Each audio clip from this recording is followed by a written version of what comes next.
తెలంగాణ వ్యాప్తంగా పంచాయతీ ఎన్నికలు ముగిశాయి. అక్కడక్కడ చెదురుమదురు ఘటనలు మినహా రాష్ట్ర వ్యాప్తంగా చివరి విడత పోలింగ్ ప్రశాంతంగా జరిగింది. ఇక కీలక ఘట్టమైన కౌంటింగ్ ప్రక్రియ కూడా ప్రారంభమైంది. సాయంత్రం లోపు ఫలితాలను వెల్లడించనుంది ఈసీ. చివరి విడతలో మొత్తం 182 మండలాల్లోని 3752 సర్పంచ్ స్థానాలకు పోలింగ్ జరిగింది.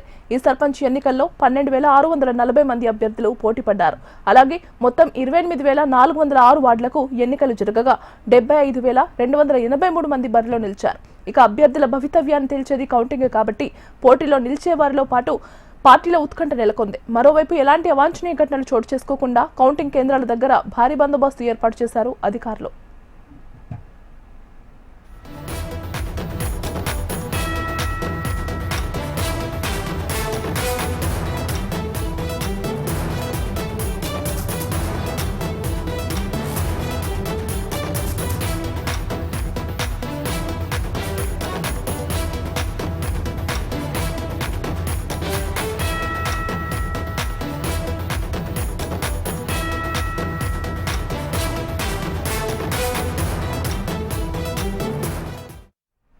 తెలంగాణ వ్యాప్తంగా పంచాయతీ ఎన్నికలు ముగిశాయి. అక్కడక్కడ చెదురుమదురు ఘటనలు మినహా రాష్ట్ర వ్యాప్తంగా చివరి విడత పోలింగ్ ప్రశాంతంగా జరిగింది.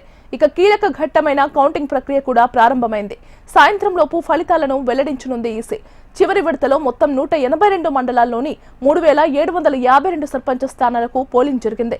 ఈ సర్పంచ్ ఎన్నికల్లో 12640 మంది అభ్యర్థులు పోటీ పడ్డారు. అలాగే మొత్తం 28406 వార్డులకు ఎన్నికలు జరగగా 75283 మంది బరిలో నిలిచారు. ఇక అభ్యర్థుల భవితవ్యాన్ని తేల్చేది కౌంటింగే కాబట్టి పోటీలో నిలిచే వారితో పాటు పార్టీలో ఉత్కంఠ నెలకొంది. మరోవైపు ఎలాంటి అవాంఛనీయ ఘటనలు చోటు చేసుకోకుండా కౌంటింగ్ కేంద్రాల దగ్గర భారీ బందోబస్తు ఏర్పాటు చేశారు అధికారులు.